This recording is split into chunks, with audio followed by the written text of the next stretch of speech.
I'm Mike Sharman, and I'm here with Kylie Tannehill, and we're at CPAC Texas.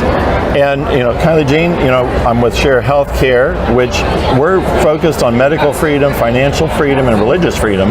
So we're here at this exciting incubator of freedom, let's say, and you're with FreeSpace, is that right? Yes, Michael, thank you so much for having me on today. I really appreciate it, and I'm here at CPAC with FreeSpace. We've had such an awesome opportunity to talk to so many incredible patriots who value freedom, and that's what we do here at Share HealthCare. Yeah, tell me about FreeSpace. What is that? So FreeSpace is a social media platform where we value commerce, communication, and community. So we want to be able to bring people together who have the same values, but also open the floor for conversation.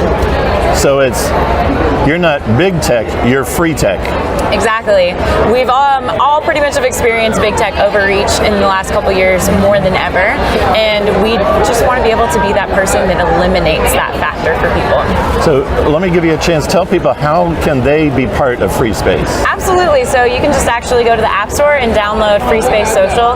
On there, it'll just walk you through some very easy prompts to create an account, and you can go ahead and find me on there. I'm at Kylie Jean, as well as a bunch of amazing other people.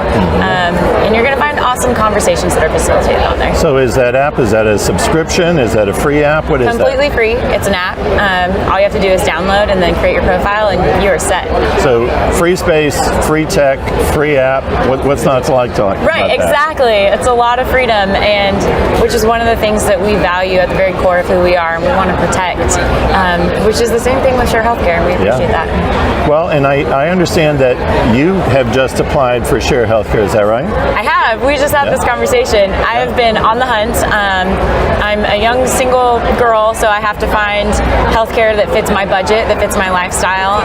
And you're a small business yourself, so you're an independent contractor. Absolutely. I'm an independent contractor, which a lot of people, I think the nature of what 2020 did was it created a lot of people to become independent contractors, or they work remotely. And I know the situation I was in, the company I was with, unfortunately, had to furlough a bunch of people, as many companies did, as so many people experienced. So I lost my healthcare, and it has been a journey to try to find healthcare that's affordable, that actually covers my needs. And I'm a very intentionally healthy person, and I just was so surprised at how much I was getting quoted by so many people and how little they actually covered.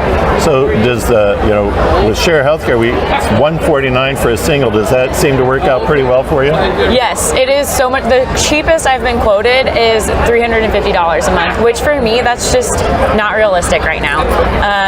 And so the $149 just felt like too good of a deal to pass up. Right. And then the more that Share HealthCare has been unpacked to me, the more I'm just so on board. And more than anything in my life, freedom is such a pillar, faith is such a pillar, and truth. And so I just love that that's exactly in alignment with the way that you guys do business. So do you travel much? All the time. I'm always on the road. So I don't know if you were aware when you were looking to Share HealthCare that anywhere in the U.S. and anywhere in the world that you want, you can choose your own practitioner as long as it's a licensed medical professional. I just found that out, which is such a bonus because I'm never actually home. Yes. Well, then your medical home is wherever you are, and that's good.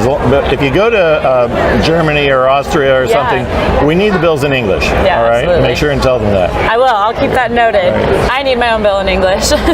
So one of the other aspects of Share HealthCare, its foundational aspect really is we're biblically based. Mm-hmm. We pray for one another. We're sharing one another's burdens, so to speak. How important is that to you as deciding which healthcare to go with? It's everything. My faith has been what has driven me through every area of my life. I encountered the Lord when I was 6, and it's who I am. And so for me, I find it really important to be able to do business and align myself with people who live by biblical values, where it's not just a front. I've been in many situations. I was in the Christian music industry for years, where you'll experience people who might say one thing in front of people because it brings in a lot of sales. And then on the back end, there's a lot of corruption. But what I absolutely love and value about every person who's attached with with Share HealthCare is the fact that they live according to their values. Well, we appreciate that. You know, I don't know if you've unpacked Share HealthCare enough to know that we're very transparent. You know, when you join Share HealthCare, you're going to get a bank account, your own personal individual bank account at a physical bank, Lime Bank in Bolivar, Missouri, but it's also a digital online bank. So anywhere in the world that you are, you can look at your bank account. And that'll show you exactly what's been done with your Share HealthCare dollars that are in that. Yeah. Part of it is also not just sharing one another's medical needs within Share HealthCare, but also $10 of your monthly amount will go to the Soweto Academy right outside of Nairobi, Kenya. Yes. Which is, it's on the largest slum in all of Africa. Yeah.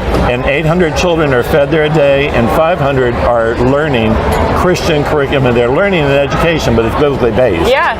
And so right now, Share HealthCare supports about 40% of the Soweto Academy. It's amazing to me that we're able to do that. That actually was a huge piece that's very close to my heart, because when I encountered the Lord, it's because I was listening to an African missionary from Kenya. So I learned Swahili when I was in elementary school, and I just thought that was so special that you guys are providing that education for these children, and it meant a lot to me. And so I think that's great. You're not only focusing on everybody who you have accounts with, but you're looking at the greater world at large and living through those values and sharing those values. So I appreciate that about you.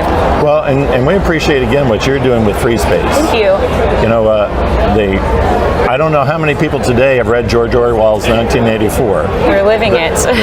We're living it, and George Orwell's, the main point of that book that I got out of it is he who controls the language controls the culture. Absolutely.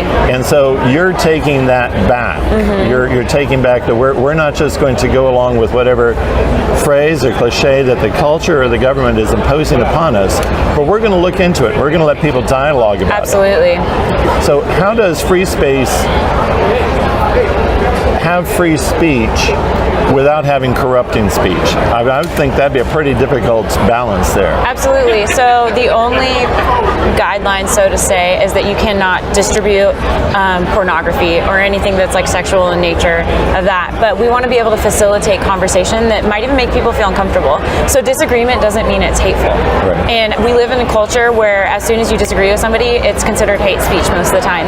But we realize if you look throughout history, it was filled with very independent thought leaders who were able to have conversations where they didn't see eye to eye, but they were able to converse. They were able to hear one another. And we believe that is a pivotal part of FreeSpace. And I know I've experienced all of my social media accounts on big tech platforms being completely shut down. And I was just sharing personal opinion. It's my account, right? And I'm encouraging people. I would never even said that somebody has to think the way that I think. On FreeSpace, that allows a conversation to begin to unfold, and other people can chime in without being worried about the conversation being shut down. I think that's extremely important. I'm getting into the age where I have nieces and nephews, and I think about them being raised up in schools where the narrative is quite different than the narrative that I grew up in schools. And it's so important to develop our communication skills, because communication is value. And so when we live under the filter of value and honoring the person in front of us, we can have a conversation, we can learn to grow in that, and we value that at FreeSpace. We want to bring the community together through conversation. Yeah, think of C.S. Lewis and Tolkien. That C.S. Lewis was agnostic or an atheist, depending on what's one's definition. But he was friends with another professor there in Oxford, with Tolkien, who was a Christian.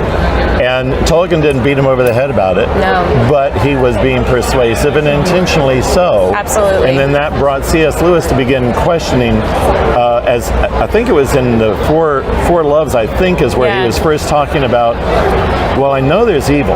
Yeah. So if there's evil, there must be a good. If there is a good, what is that? And Tolkien's discussion with him helped him get to the point of actually reading the Bible and realizing it is true. Yeah. And then because of that, we've had all the blessings that we've had from C.S. Lewis. Absolutely. I'm a very word picture person. So oftentimes I'll think, when you see the fruit of someone's life, if their life is a tree, you see the fruit, you know that it has a root system based off of the fruit that's produced.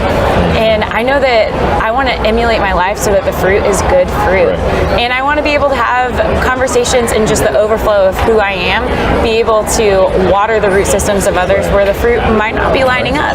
And I think that's healthy. I think that's powerful. That's where the Lord says the light shines the brightest in the darkest of days. And that's also a great biblical metaphor, but a biblical truth. Well, thank you, Kylie Jean, for promoting biblical truth and just truth in general with what you're doing. Thank Appreciate you so it much. so much. Thank you for having me here.